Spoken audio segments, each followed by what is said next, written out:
안녕하십니까.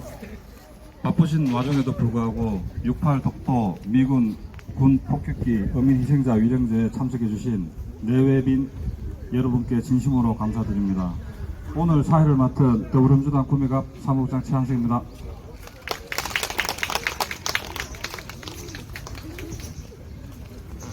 여러가지 어려운 요건 속에서도 최선의 준비를 다했습니다만 미미한 점이 많아 죄송스럽다고 말씀드리며 오늘 위령제가 잘 마무리될 수 있도록 부탁드립니다. 먼저 국민의회가 있겠습니다. 오른쪽 국기부에 태극기를 향하여 서주십시오. 국기에 대하여 경례.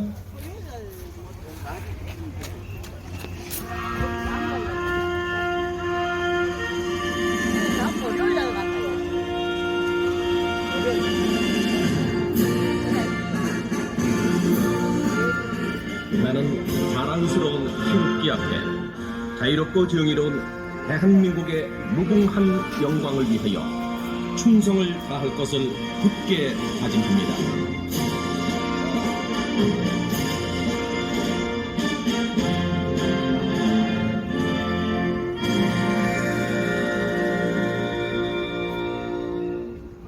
바로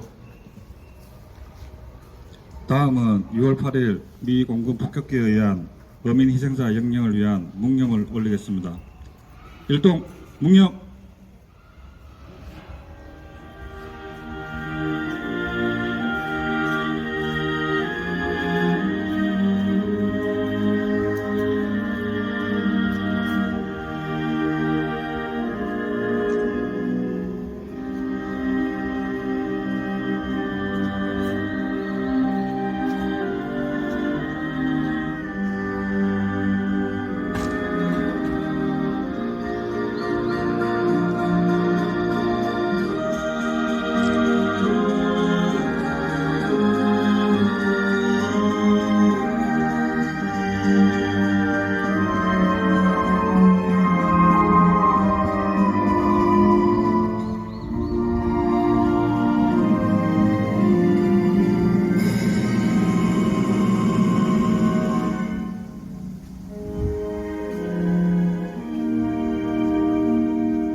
바로 모두 자리에 앉아주시기 바랍니다.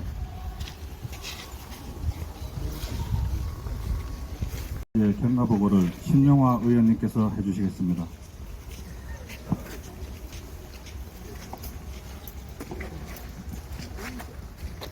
미군 독도 폭격 사건은 미 군정기이던 1948년 6월 8일 낮 12시쯤 오키나와에서 출격한 주일 미군 B-29 폭격기들이 독도 일대를 폭격, 미역 채취와 고기잡이를 하던 어민들이 죽거나 다친 사건입니다. 한국주둔군 사령관인 존 하지가 미군이 책임을 져야 한다고 판명되면 책임을 피할 수 없을 것이라고 발언하는 수준에서 사건이 종결된 것입니다. 하지만 이런 사건이 이때 한 번으로 끝난 게 아닙니다. 독도 침탈을 위한 일본의 시도가 계속 전개되는 가운데 독도 상륙을 시도하는 한국인들에 대한 미군의 폭격은 4년 뒤인 1952년 9월 15일, 22일, 24일에도 있었습니다. 2023년 기준 사건 발생 75주년이지만 진상규명은커녕 세인의 관심도 받지 못하고 있습니다. 그러다 최근 유족과 연구자를 중심으로 진상을 밝혀야 한다는 목소리가 나왔습니다. 독도에서 6.8 독도 미 공군 폭격 사건 어민 위령 행사가 울릉도에서 독도 6.8 사건 추모 사업의 과제와 방향이란 주제의 토론회가 열린 배경입니다. 한국 현대사에 반드시 기록해야 할 사건이라고 생각합니다. 감사합니다. 지금부터 위령제를 시작하겠습니다. 오늘의 위령제는 강신내, 참신내, 초원내, 독축, 아언내, 정원내, 유식내, 사신내, 분축, 넋부리춤, 운복 순으로 진행하겠습니다. 초원가는 강복회 구미지의 김영수 회장님, 아언가는 장세홍 전 시장님, 정원가는 박스키 독도수 연구소장님, 집사는 이상호 시의원님, 축가는 신용화 시의원님, 집례는 오늘 사회를 맡은 최한승입니다.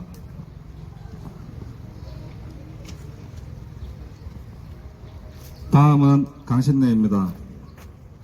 강신례는 희생자 영가들께서 이 자리에 오십시오라는 의미입니다. 초원관 김영수님은 앞으로 나와 무릎을 꿇고 앉아 주십시오.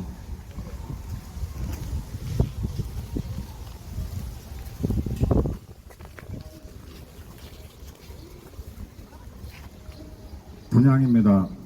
향 3개를 피워 주십시오.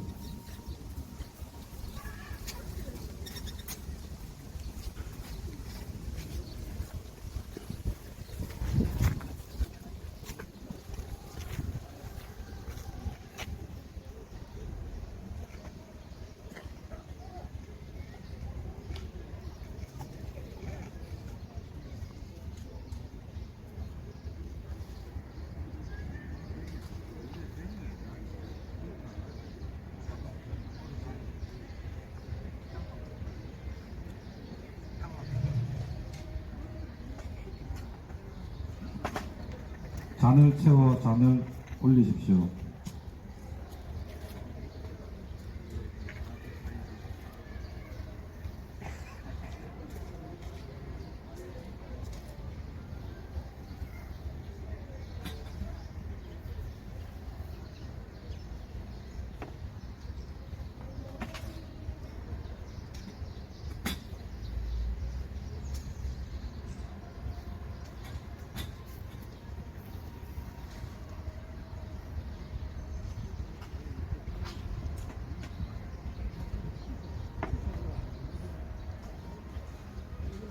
삼배하고 자리로 돌아가십시오.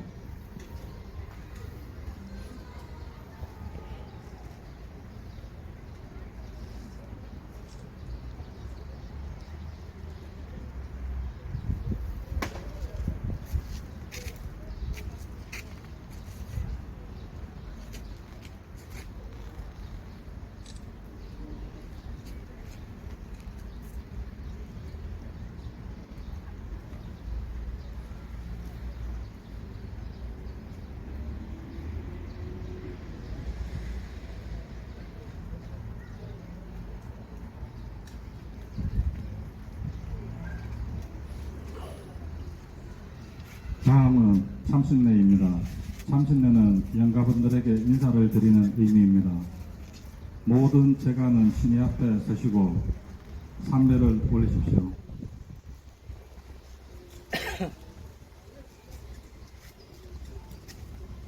의자에 계신 분들은 자리에 서셔서 고개를 숙여주시면 됩니다.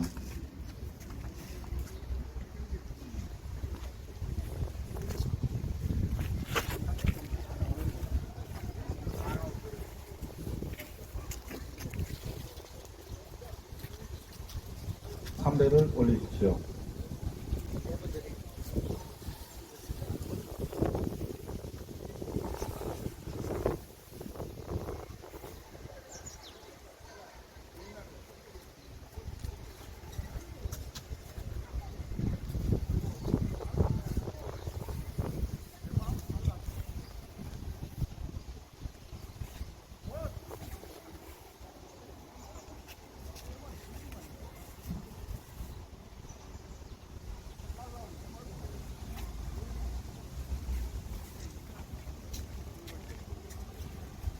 절을 마치면 자리로 돌아가십시오.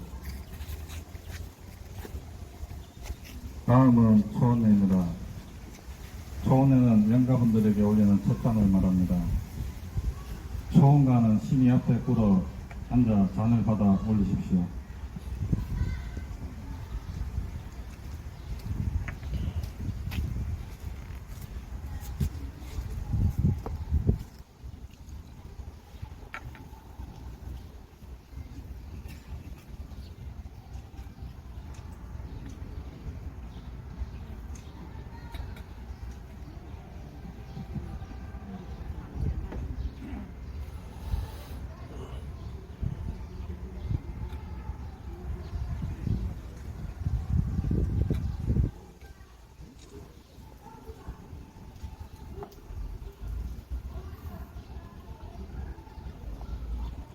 초원가는 3배 후 제자리로 돌아가십시오.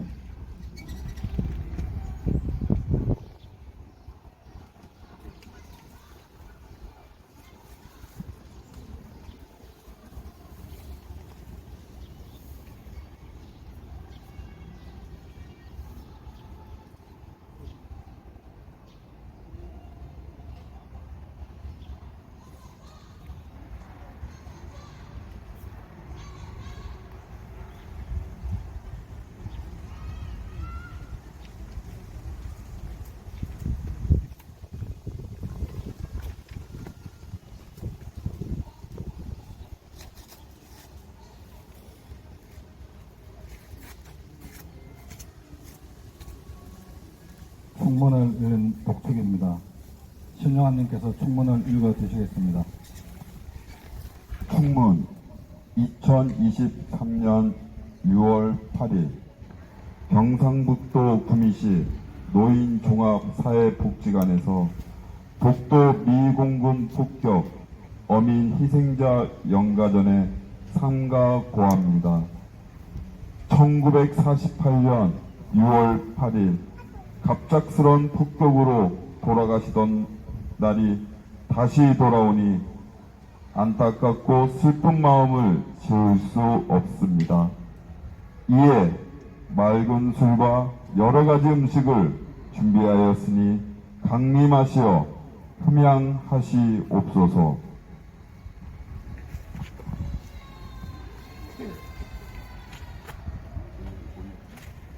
다음은 아흔내입니다. 아흔내는 두 번째 올리는 잔입니다. 아흔간 장세영님은 신이 앞으로 나와 꿇어 앉으세요.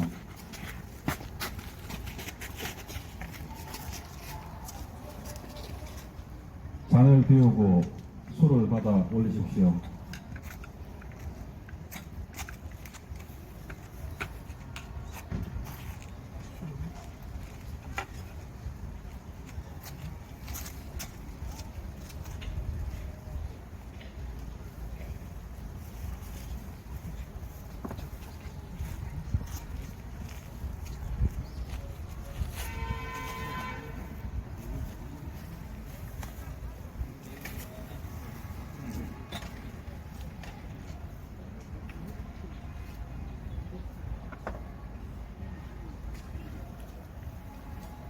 삼배 뒤 제자리로 돌아가십시오.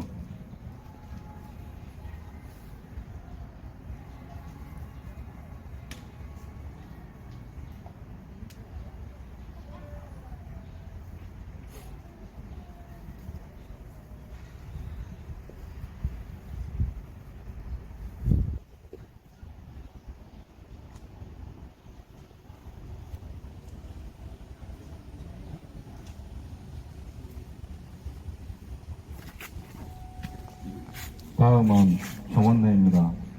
종원내는 제사를 마치는 마지막 잔을 올리는 시간입니다. 종원관 박석희님은 신이 앞으로 나와 꿇어 앉으세요.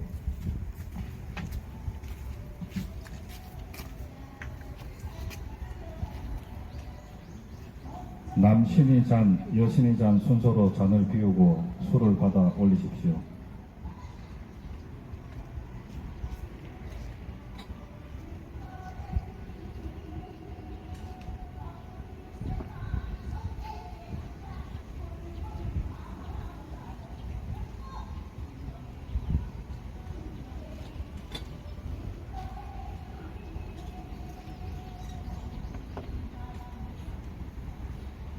담배리 제자리로 돌아가십시오.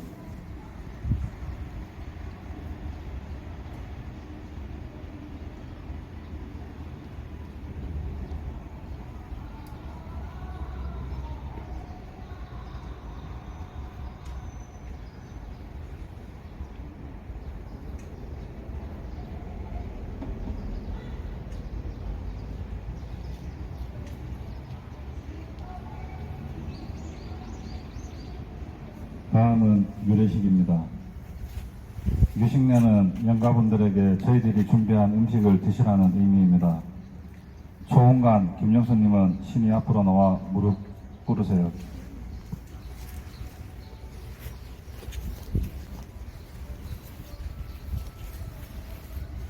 잔을 비우고 술을 받아 올리십시오.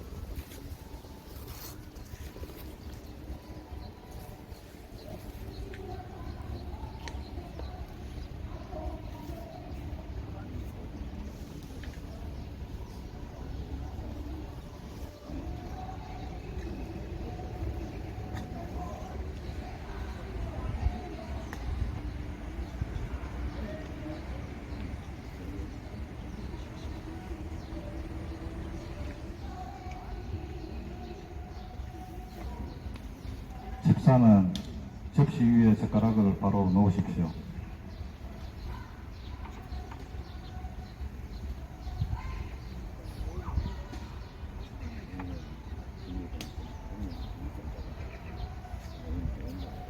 집사자는 엎드려서 잠시 기다리십시오.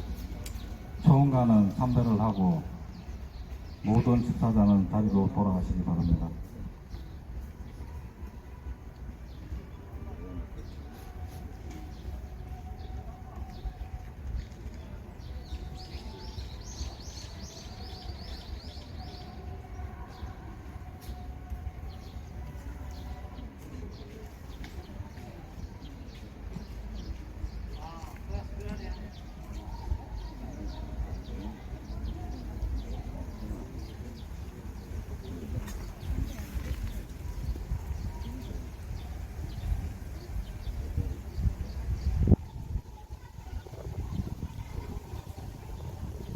이어서 잔을 올리시고 싶으신 분은 앞으로 나와주시기 바랍니다.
다음은 사신례입니다. 사신례는 연가를 보내는 의미입니다. 집사는 수저를 내리고 모든 그릇의 뚜껑을 덮으십시오.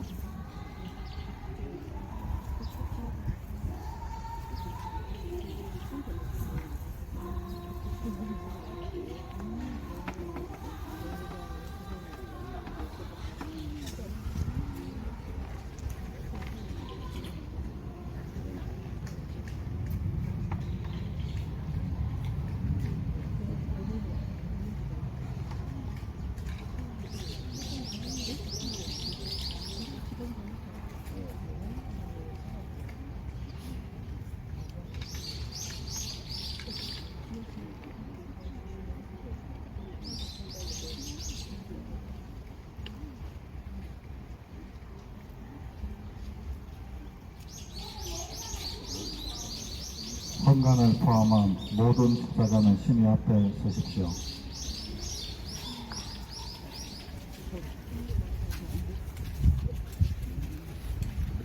삼배를 하십시오.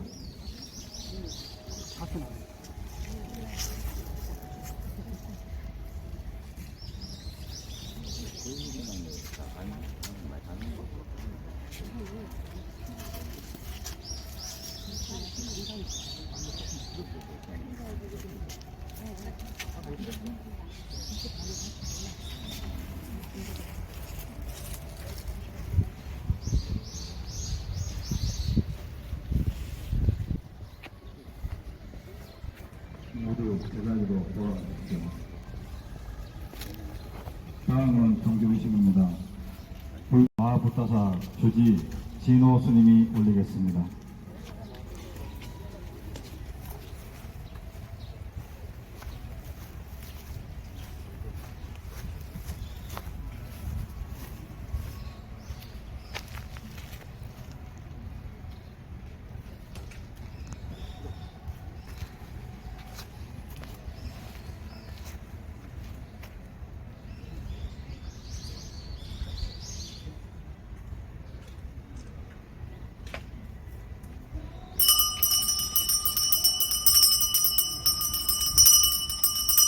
금일망 독도 미군 폭격 어민 희생자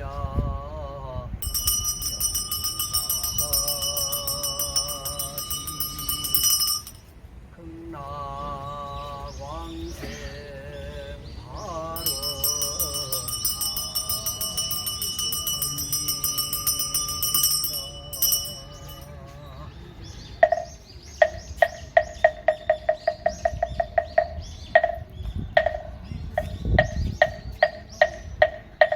마하반야 바라밀라 신명관 자제보살의 신반야 바라밀라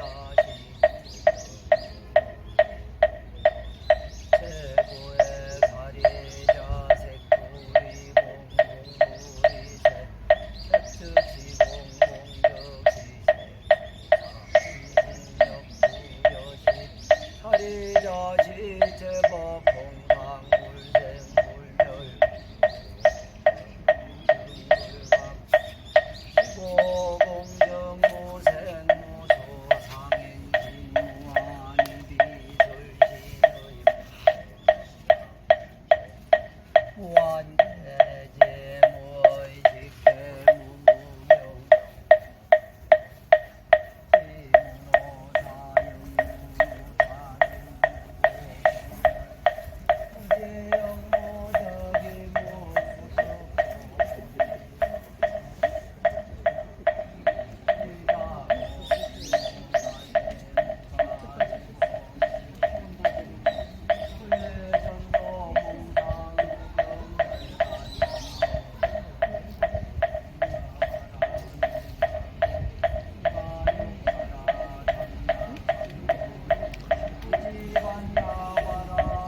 다음 종교의식 복성당 김명한 디모테오 신부님께서 올리겠습니다.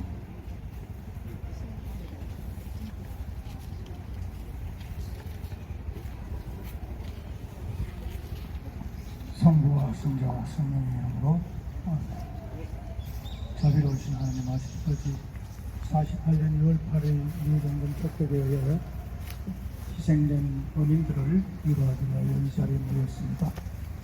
그들이 겪었던 아픔과 고통을 당신 친히 위로해 주시고 또한 이들의 가족과 친척들 그리고 희생자들을 잃은 우리 모든 국민들의 아픔도 당신 친히 위로해 주시며 이 자리에는 우리 모두가 이들의 희생을 헛되이 하지 않고 새로운 평화를 이룰 수 있도록 또 이들의 사건을 기억하고 이 땅에서 다시는 이런 일이 일어나지 않도록 당신 친히 우리를 이끌어 주소서. 이 모든 것 우리 주 예수 그리스도를 통하여 기나이다. 성부와 성자와 성령의 이름으로 아멘. 억울한 죽음을 당하고도 지난 75년간 국가 차원에서 평가되지 못한 독도어민 미군 폭격 피해 사건의 희생자의 넋을 위로하는 살풀이 춤을 유재신님께서 해주시겠습니다. 유재신님은 국가무형문화재 제27호 숙무이수자, 사단법인 한국국악협회 경상북도 지회 수석부회장, 한국전통무용단 영산무 대표, 유재신 전통춤 예술원장을 역임하셨습니다.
독도 참석하시려 하였으나 독도 현지에서 위령제를 지내고 있으며 위령제 참석으로 인해 대신 인사를 가름합니다.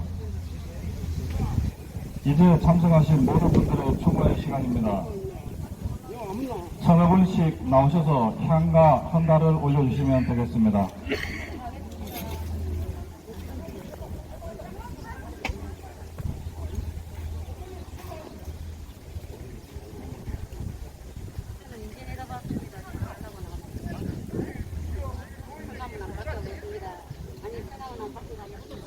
이상 위령제를 모두 마치고 모든 참여자는 음복하시기 바랍니다. 감사합니다.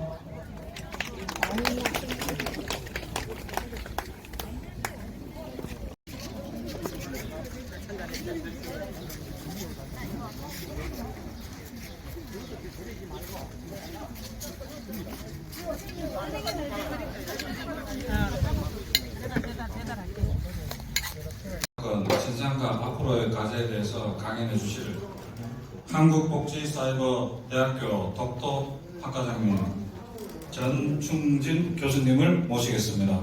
박수로 환영해 주십시오.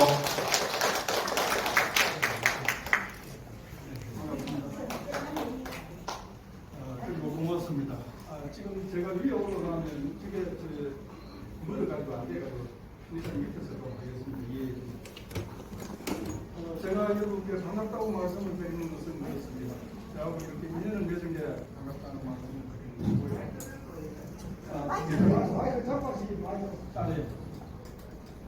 고맙다는 말씀을 드리는 것은 그렇습니다. 우리가 구한말 시대 을사늑약을 맺을 당시를 볼 것 같으면요, 조정은 무능했고 관료들은 부패했습니다. 그리고 백성들은 무지했습니다.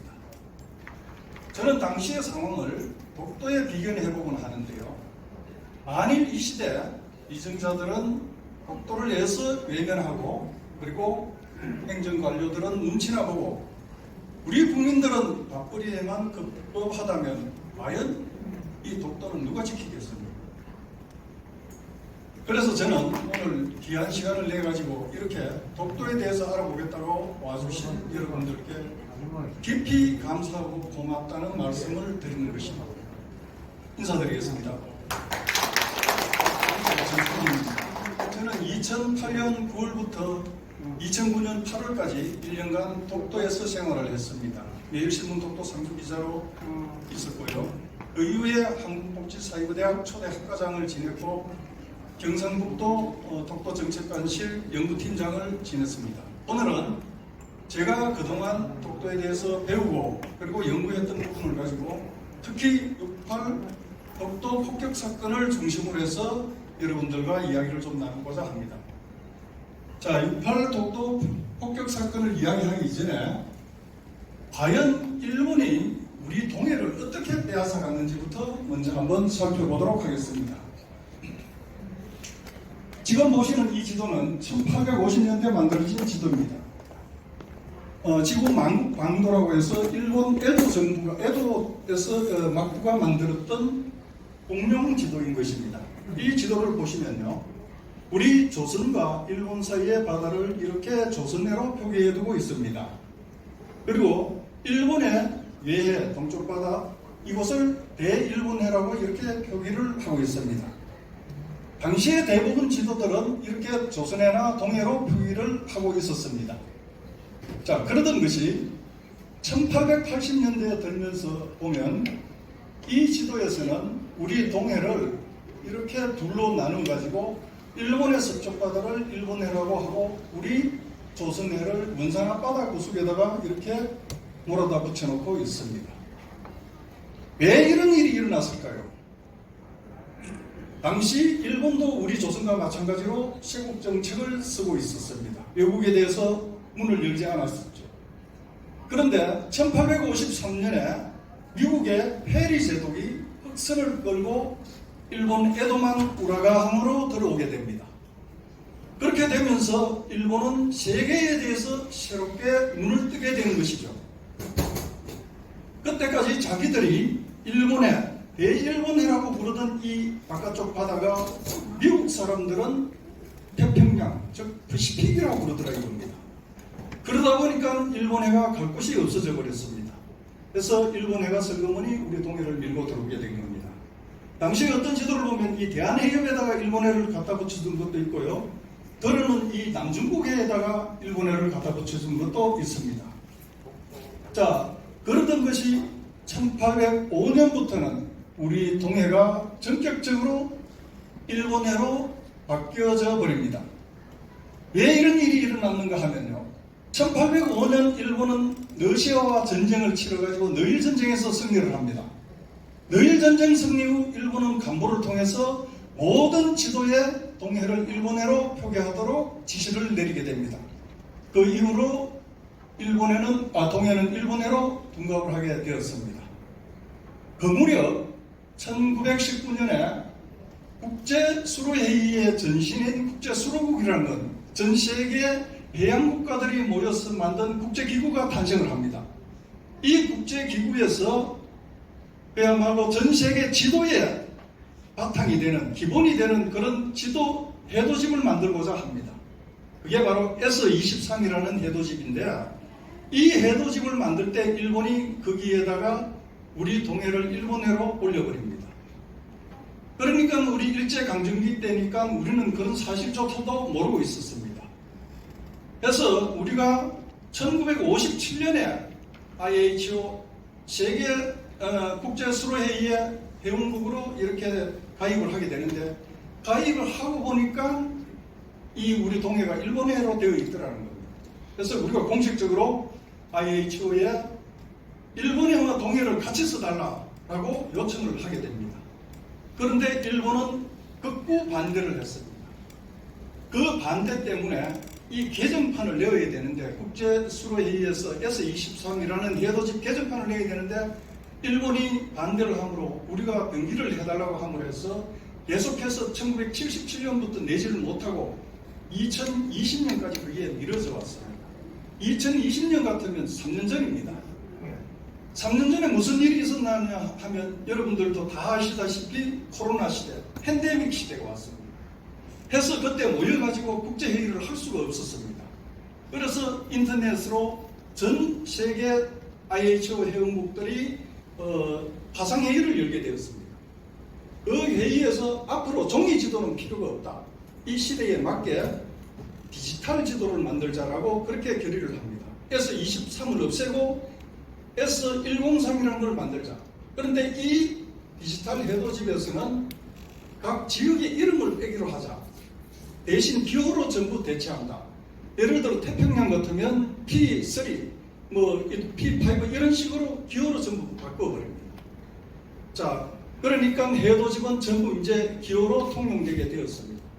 이 회의가 끝나고 IHO 사무총장은 그렇게 발표를 합니다. 앞으로 종이 지도를 만들 때는 과거의 S23, 지금까지 쓰여왔던 해도집을 그대로 원용해서 사용할 수 있다라고 발표를 합니다.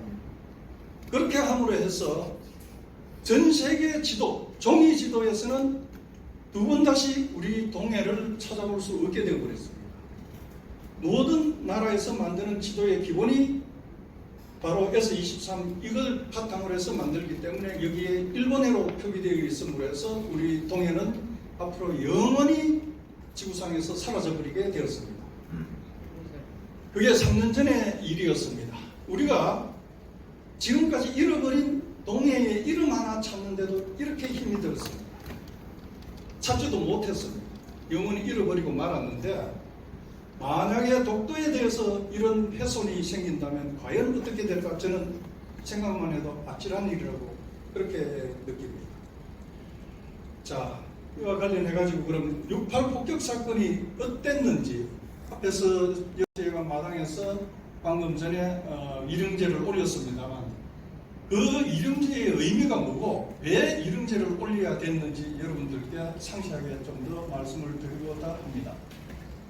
1948년입니다. 1950년에 6.25 동란이 일어났으니까 6.25 동란이 일어나기 2년 전입니다. 그때 6월 8일 독도에서 무슨 일이 일어났느냐? 여러분들께서 보고 계신 이것은 독도에서 미역을 말리는 광경입니다. 독도 미역은 물론 자연산이죠. 우리가 보통 여기서 요즘 보는 그런 미역하고는 많이 다릅니다. 여기 연세대신 분들이 많이 계시니까 우리 어릴 때 그 아들 낳거나 뭐 이렇게 자녀를 보면 할아버지들이 큰 대강 미역 그 등짐으로 이래 안 꺾고 치고 이래 장에 가서 사가보시죠. 바로 그 미역이 이 미역들이라고 보면 됩니다. 한 줄기를 꺾으면 거의 한 2m에서 3m 정도 크기로 미역이 엄청나게 길고 그러면서도 부드럽습니다. 이렇게 이 한 줄기 꺾어가지고 이렇게 살짝 데쳐가지고 반찬을 하면 하루 종일 하루 3끼 밥을 먹을 정도로 그렇게 큽니다. 이런 미역들이 독도에는 5, 6월이 되면 지천으로 자랍니다. 그야말로 손으로 양말을 신고도 물을 안 적시고 바로 이렇게 뜯어낼 수 있을 정도로 미역이 많습니다. 그러다 보니까 이 울릉도뿐만 아니라 우리 동해안, 저 강릉, 묵호, 평해, 영덕 이런 데 배들이 전부 독도로 미역을 따라갔습니다. 혹시 여기 독도 갔다 오신 분들 들어 계시죠? 가보신 분 계십니까? 예, 가셨죠? 예, 오래돼도 보통 포항서 가시면 울릉도까지 4시간, 그리고 또 울릉도에서 독도까지 2시간, 한 6시간 정도 배를 타고 가시죠? 예. 그래 가시면서 지겹다고, 많이 지겹고 힘들었죠? 예, 멀미하고 뭐 힘들다고 그래, 생각을 하셨을 겁니다. 예. 그런데 과연 여기에 계신 분들도 그런 생각을 하실 수가 있을 겁니다. 우리가 요즘 최신형 배를 타고 가도 6시간씩 독도를 멀미하고 그래 가는데 그 옛날에 우리가 동해안 사람들이 독도에 미역 따러 갔다 가는데 그게 진실일까? 맞는 말일까? 조금 이게 아닌 것 같다는 생각이 들 수도 있을 겁니다. 그렇지만 지금 보시는 이런 상도배와 외도배를 타고 독도를 드나들었습니다. 거기에 직접 갔다 오신 분들의 이야기를 들어보면 하루 밤낮이면 동해안 묵호나 여기 영덕 울진에서 독도까지 충분히 간다고 합니다. 그래서 하루 동안 미역을 따가지고 울릉도에서 거쳐가지고 이렇게 동해안으로 들어오게 됩니다. 그걸 말려가지고 시장에 갖다 팔았는데, 자, 이런 사실들이 우리가 과연 그랬을까라고 하는데 나중에 보면 기록에 나와 있습니다. 이 사건의 기록에 이건 부수적으로 우리가 살펴볼 수 있는 부분입니다. 하여튼 이렇게 이 독배를 타고 동해안 사람들이 독도의 미역을 따라갔습니다. 그런데 6월 8일 11시 30분경이 되었을 때 독도 상공에 한 대의 비행기가 날아서 지나갔습니다. 그것은 뭐냐 하면 독도 폭격을 위한 일본 오키나와의 가데나 공군기지에 있는 정찰기가 기상관측을 위해서 독도기를 지나갔습니다. 그 정찰기가 지나가고 나서 30분 후에 20대의 폭격기가 독도 상공에 나타났습니다. 처음에 7대의 폭격기가 지나가면서 폭격을 하고 다음 또 7대, 나중에 6대, 그리고 또 다시 2대가 돌아와서 폭격을 했습니다. 이 폭격기들이 쏟아부은 폭탄이 어느 정도인가 하면 모두 1000파운드라 그러면 500kg짜리 한 발이 500kg씩 나갑니다.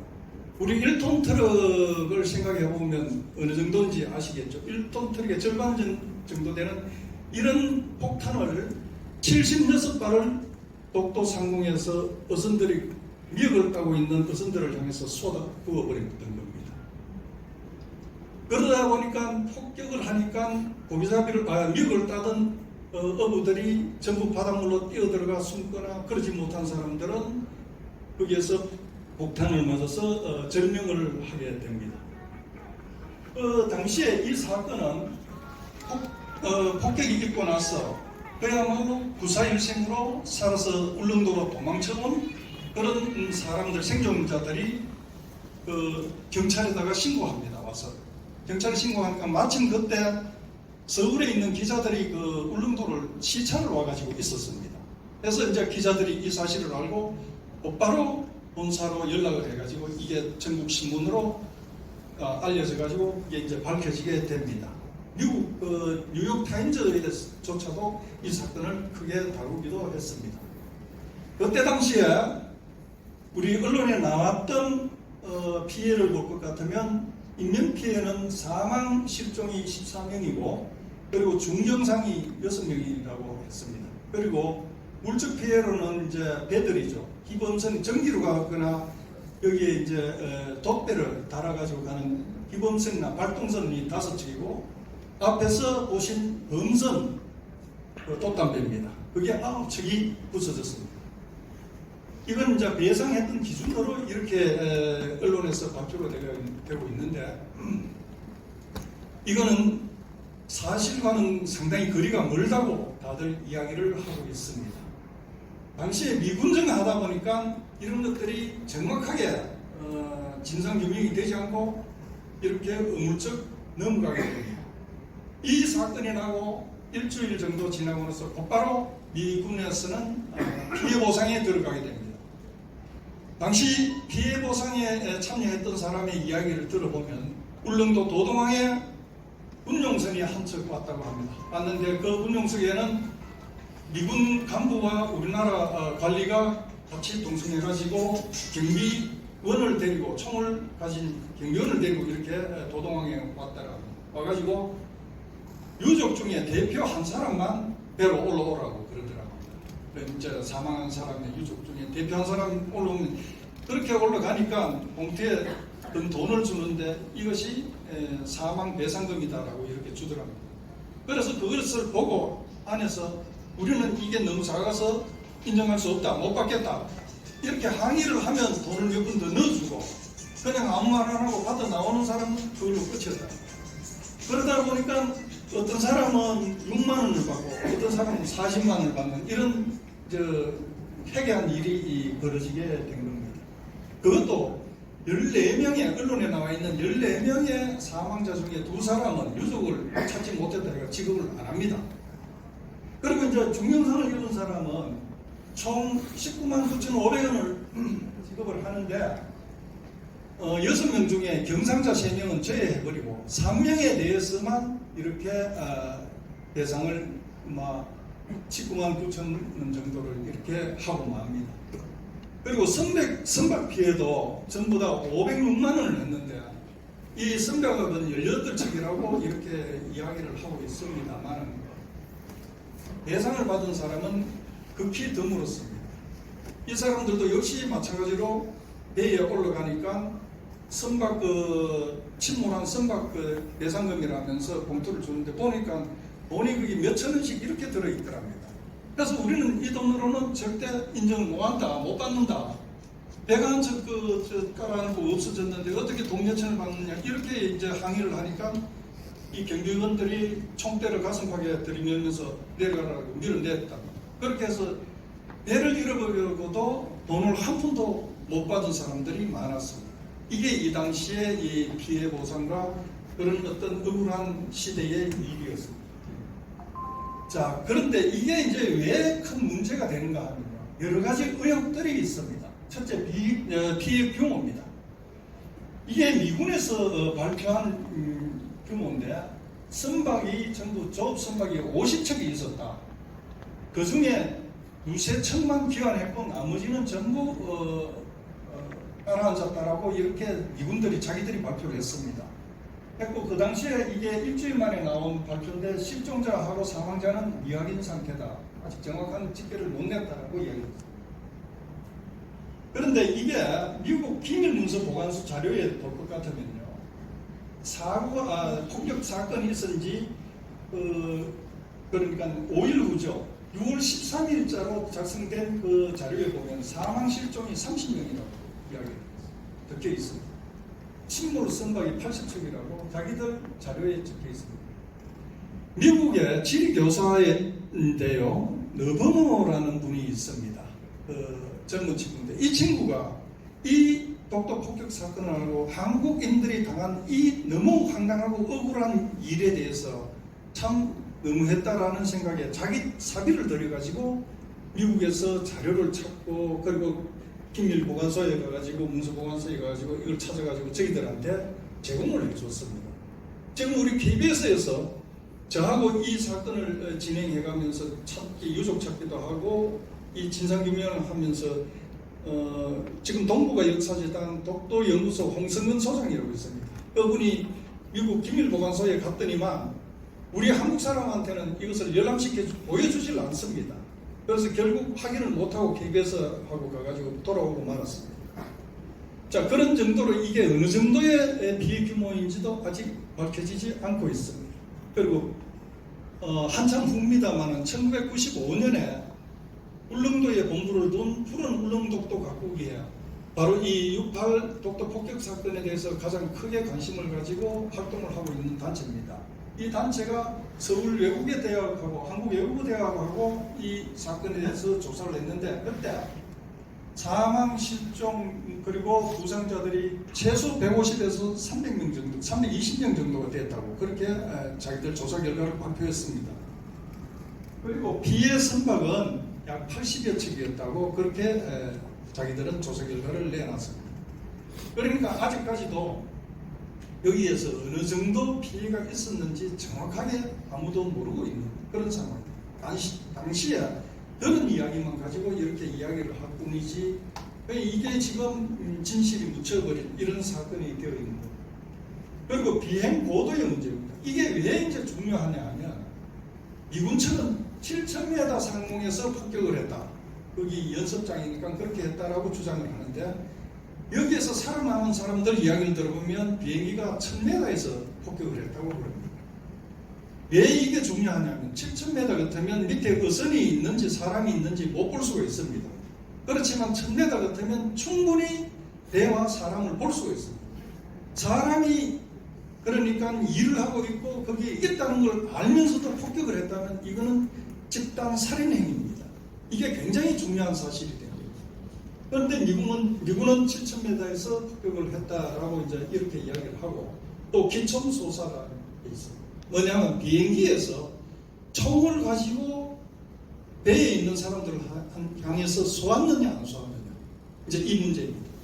쏘았다면 배에 있는 사람을 비행기에서 쏘았다면 죽이고자 쏘았던 게 아니겠습니까? 그렇다면 이 역시 양민을 학살한 아주 심각한 국제범죄 행위가 된 것입니다. 이런 사실 전체를 살아있는 사람들의 증언을 들어보면요. 고성적의 경영안의 선장은 30여 척이 자기 주위에서 조업을 하고 있었는데 자기는 폭격이 시작되자마자 바로 물속으로 뛰어들어갔고 살아남았는데 자기 배에서 밥하던 젊은 친구인데 김중순이라는 이 친구가 배에서 못 때려내리고 배 위에 있다가 총탄에 맞아서 그 자리에서 적사했다고 합니다. 그러니까 총을 쏘았다는 이야기죠. 그리고 이제 해양안에 그 선언 역시 이야기하기로 배 위에 있던 김동술 씨라는 사람이 폭격을 하니까 이 처음에 폭격할 때 어민들은 전부 이게 비행기가 마크가 별 마크가 보이더랍니다. 보이니까 미국 비행기다라는 걸 알고 그 당시 우리나라를 지켜주는 비행기니까 반갑다고 전부 옷을 벗어가 막 흔들기도 하고 이랬답니다. 그랬는데 이 폭격을 하니까 우리가 한국 어민이다라는 걸 나타내려고 그 배에 꽂아놨던 태극기를 빼들고 막 흔들었답니다. 흔드는데 바로 총을 쏘아가지고 죽여버렸다고 합니다. 그래서 그렇게 증언을 하고 있습니다. 그리고 장학상식 울릉도 선언인데 이 사람의 증언을 들어볼 것 같으면요. 비행기가 약 1,000m에서 이렇게 폭격을 하다가 점차 고도를 낮춰가지고 거의 500m 가까이까지 나중에 내려와서 폭격을 했다고 그렇게 증언을 했습니다. 이 사람 증언은 이제 그 폭격이 끝날 즈음에 해가지고 막 그야말로 이 피바다가 되어 있는 독도 앞바다에서 부랴부랴 세 사람이 이제 배를 몰아가 울릉도로 달아났답니다. 달아나고 있는데 뒤에서 따라오면서 비행기에서 총을 쏘아가지고 세 군데 배가 구멍이 나가지고 그 구멍난 배전으로 물이 막 쏟아져 들어오니까 옷을 찢어가지고 틀어막아가 그래서 겨우 울릉도로 도망쳐 왔다면서 그때 배전에 떨어져 있던 총알을 주워서 경찰에다가 제출하고 신고를 했습니다. 그런데도 미군은 여기에 기총소사는 없었다고 그렇게 주장을 하고 있고요. 역시 공도 없이 역시 이분은 팔을 한쪽 잃었습니다. 이 당시 폭격 사건으로 이분 역시 이야기하는데 비행기가 낮게 날아가지고 총구를 내밀고 있는 것을 눈으로 볼 수 있었다 라고 이렇게 증언을 하고 있습니다. 자, 이런 이야기들이 지금 이토록 중요할 수 있는 것은 그야말로 전쟁 시대도 아닌 평화의 시대예요. 평화롭게 그야말로 미역을 따고 있던 우리 어선들, 어민들을 향해서 폭격을 하고 총격을 당한 이 사건은 단순한 하나의 오폭이 아니라 잘못된 실수가 아니라 의도되고 계획된 집단 살인행위다는 것이죠. 지금까지 우리는 미군의 그리고 미국의 영향력 하에 있다 보니까 이런 사실을 절대 입 밖에 낼 수도 없었고 말하는 것을 금기시했습니다. 그러나 이 문제는 우리가 독도 문제와 함께 풀어야 될 가장 긴박하고 심각한 문제라고 생각합니다. 그리고 독도 문제를 해결하는 열쇠라고 저는 생각을 하고 있습니다. 그렇게 폭격 사건이 나고 2년 후에 1950년 6.25 동란이 나기 직전에 경상북도에서 조재천 도지사가 이들 어민들을 일용한다는 의미에서 독도에서 독도 조난어민 일용비라고 이래 모호한 비석을 세웠습니다. 조난이라고 하면 우리가 흔히 바다에서 자연재해로 해서 어떤 사고가 나는 것을 조난이라고 합니다. 그렇지만 이것은 분명히 인명을 살상한 폭격 행위입니다. 그런데도 그렇게 쓰지 못하고 조난어민 일용비라고 이렇게 세웠습니다. 그런데 이 비석을 세워뒀는데 독도 동도 해안에 세워뒀습니다. 그런데 사라오 태풍 때 비석이 사라져버리고 말았습니다. 그래서 2005년에 경상북도에서 다시 광복 60주년을 맞이해가지고 지금의 이 비석을 세웠습니다. 세워놓고 보니까 옛날 비석, 이 비석입니다. 이 비석이 독도 동도하고 수도 중간에 그 바닷속에 빠져가 있는 것을 다이버들이 들어가가지고 확인을 해가지고 그렇게 건져내게 됐습니다. 건져내가지고 이 비석을 과연 어떻게 처리할 것인가, 다시 그 자리에 갖다 세워야 된다. 나중에 세운 것을 없애고 이제 이런 논란들이 많았습니다. 그렇게 논란 끝에 결국은 이 과거의 비석은 지금 울릉도에 있는 안용목 전시관에다가 갖다가 안치해두고 있습니다. 자, 제가 그래서 이제 독도에 1년간 있으면서 보니까 그 이후에 아까 말씀드린 이제 그 푸른 울릉각국이하고 한국외국어대에서 이 사건의 실체에 대해서 조사를 하고 나서 그게 1995년인데 그 이듬해부터 이 사람들 두 단체에서 이런 피해 어민들 일용제를 독도에서 지내고 있었습니다. 그런데 이제 제가 있을 때 보니까 지금 일용제를 지내는데 두 분께서 이렇게 어깨에 매는 색 가방에 이렇게 재물을 뭐 사과 배하고 이렇게 조금 넣어가지고 그분이 이렇게 지내고 있어요. 제가 보기에는 참 물론 이분들 자기들 그 단체에서 돈을 내가 지내는 겁니다만 너무 초라했습니다. 이것은 아니다. 이 뭔가 이 사건의 실체를 밝히고 이 어민들을 그 본격적으로 위로하고 일용제를 지내야 된다라는 그런 생각을 했습니다. 그래서 제가 독도에 1년 있다가 나오고 나서 이 문제를 해결해 보려고 백방으로 쫓아다녔습니다. 그렇지만 이 돈이 들어가야 되는 문제로 해서 해결하기 어려웠는데 그 이후에 제가 경상북도의 독도정책관실에 근무를 하면서 위에 분들한테 설득을 해가지고 4천만 원 예산을 확보를 했습니다. 그래서 이제 이 4천만 원을 가지고 첫째 독도 이 폭격 사건의 유족을 찾자. 유족이 있는지 없는지도 그 당시로서는 알 수가 없었습니다. 유족을 찾자고 해서 그래서 아까 말씀드린 독도 연구소 홍성근 소장과 제가 동해안을 샅샅이 뒤졌습니다. 그러다 보니까 울진 온양리라는 곳에서 한 마을에 세 가구가 하룻밤에 같이 제사를 지내는 집이 있었습니다. 6월 8일 날. 그 집이 바로 울릉도에, 독도에 갔다가 폭격을 당해 죽은 그 유족이었습니다. 이분이 과거 울진군 온양리에 사는데 이장을 지냈습니다. 박용길 씨라고. 그래 이분을 만나보니까 3살 때 아버지가 독도에서 폭격을 당해 죽었다고 하면서 우리 참 손을 잡고 하염없이 울었습니다. 그래서 이분이 내놓은 호적부를 보니까 그렇게 적혀 있었습니다. 박춘석 씨인데 그때는 이 강원도 울진군으로 되어 있었습니다. 행정구역이 강원도 울진군으로 되어 있고 여기에 보면 독도, 동도, 산맥 미돌이라고 되어 있습니다. 한문으로 미돌. 우리 미덕하는 걸 옛날에는 한자로 미돌이라고 이렇게 썼나 봅니다. 해서 호적부에 300m에서 사망이라고 이렇게 적어놨습니다. 분명하게 우리 호적부에도 6월 8일날 독도 폭격 사건으로 죽었다는 게 이렇게 적혀 있는 것입니다. 그래서 이분 외에 박명자 씨라고 또 한 분의 유족을 저희들이 만나고 두 분을 모시고 2017년 독도로 가서 위령제를 지내고 그리고 독도 유족 찾기를 계속 진행하면서 독도 폭격 사건의 진상규명을 위해서 학술대회를 열기도 했습니다. 그렇게 2년에 걸쳐서 이 행사를 열고 진행을 해오다가 제가 경상북도 독도정책관실에서 해임을 하게 되었습니다. 해임을 하게 되니까 예산을 전액 삭감을 해버렸습니다. 예산을 없애버리니까 그 이후부터 이 위령제고 학술행사고 전부 못하고 원점으로 돌아가 버리게 됐습니다. 그나마 올해에 다행스럽게 이 구미에서도 그렇고 대구 지방변호사회 대구지회에서도 독도평화위원회에서 이 6.8 사건에 대해서 다시 우리가 진상규명을 하고 그리고 사실적인 접근을 해보자 해서 이런 행사를 마련하게 된 것을 그나마 저는 참으로 고맙고 다행한 일이라고 생각을 합니다. 그래서 여러분들께서도 오늘 여기에 앉아 계신 거고 같이 동참을 해주시고 있는 것입니다. 자, 그런데 왜 그러면 독도에 와서 이분들이 폭격을 했나 이겁니다. 이건 우리가 이제 분명히 이 문제를 가장 심각하게 들여다봐야 될 부분이 여기 있습니다. 일본이 이 독도가 자기들 땅이라고 하는 외무성 10포인트라는 설명서가 있습니다. 거기에 보면 자, 우리가 독도를 우리 땅이기 때문에 미군한테 폭격지로 폭격구역으로 제공을 했다라고 자기들 간보에 이래 실었다는 것을 내놨습니다. 이거는 천인 공노할 일입니다.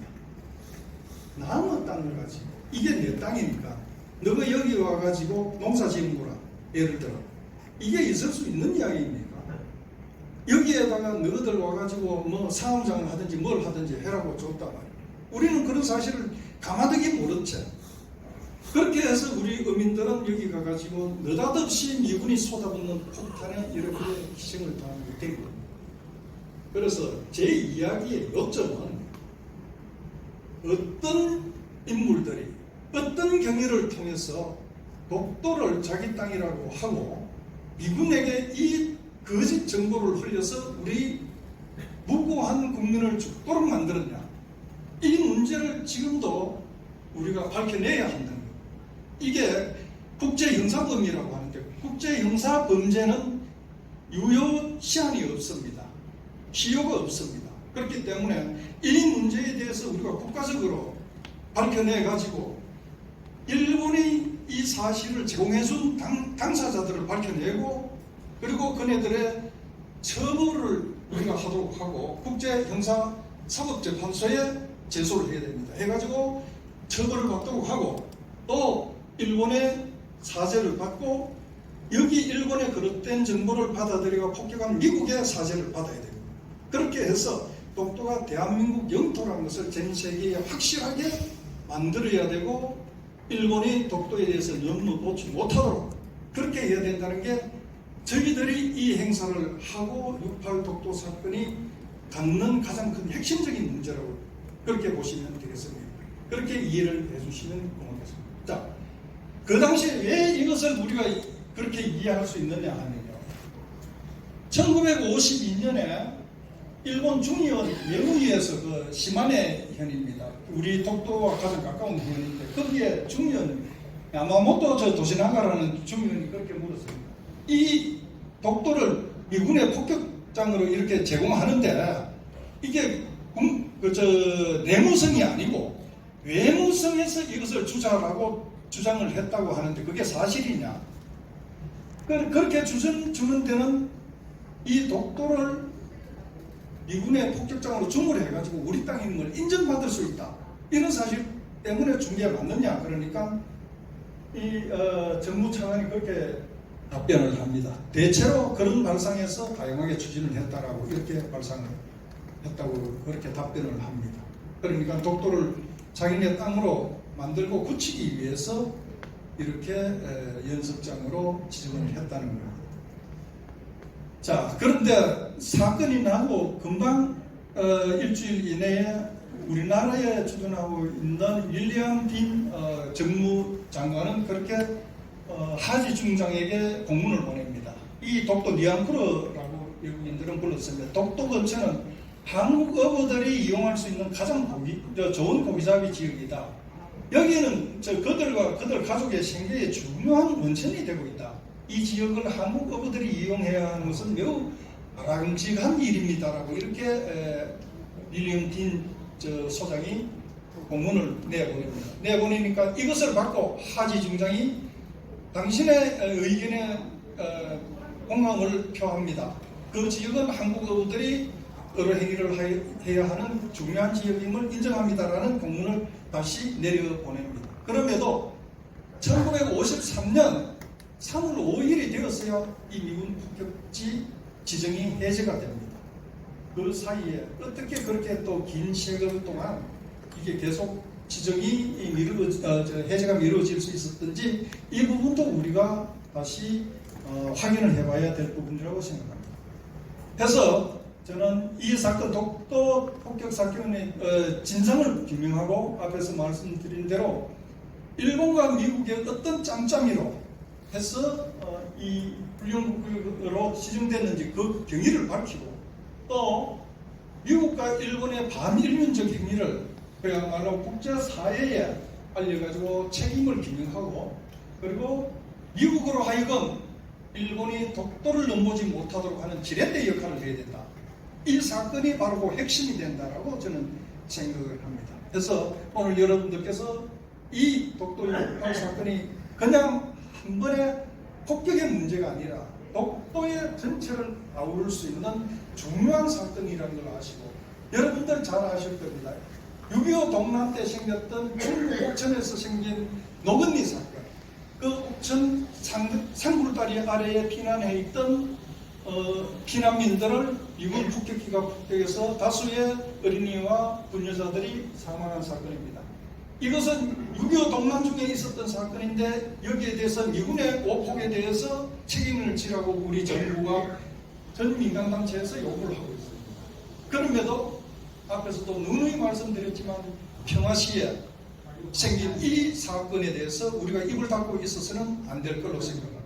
노건리는 이 사건에 비하면 물론 이렇게 비교를 해서는 안 될 겁니다만 전혀 성질이 다를 수 있습니다. 전쟁 중이냐 아니냐의 문제인 것입니다. 그러니까 이 사건은 우리가 언제까지나 해결되고 우리 국민들이 모두 관심을 가지고 앞으로 참여해서 그렇게 이 문제 해결에 동조해야 된다고 생각을 합니다. 자, 이렇게 해서 우리 독도가 영원히 평안할 수 있었으면 하는 바람입니다. 끝까지 경청해 주신 여러분 감사합니다. 고맙습니다. 혹시 질문 있으신 분 질문 한두 번 받겠습니다. 혹시나. 예. 우리가 일본보다 힘이 많이 없잖아요. 네. 미국은. 네, 힘은 물론 일본이 많습니다. 예, 일본이 많은데.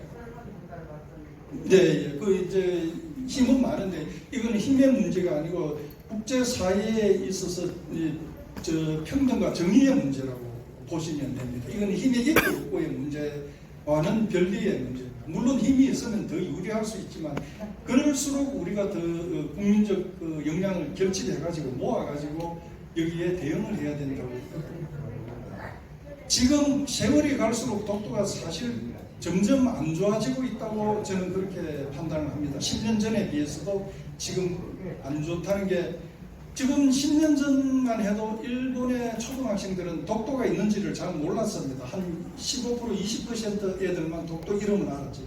지금은 거의 90% 이상이 독도가 일본 땅이라고 말하고 있습니다. 예, 그렇게 가르쳤기 때문에 앞으로 갈수록 더 좀 힘이 안 들겠나 생각합니다. 예, 자, 감사합니다. 아이고, 오늘 이렇게 멀리서 오셔가지고 독도에 대해서 명강연해 주신 전춘진 교수님께 다시 한번 큰 박수 부탁드립니다.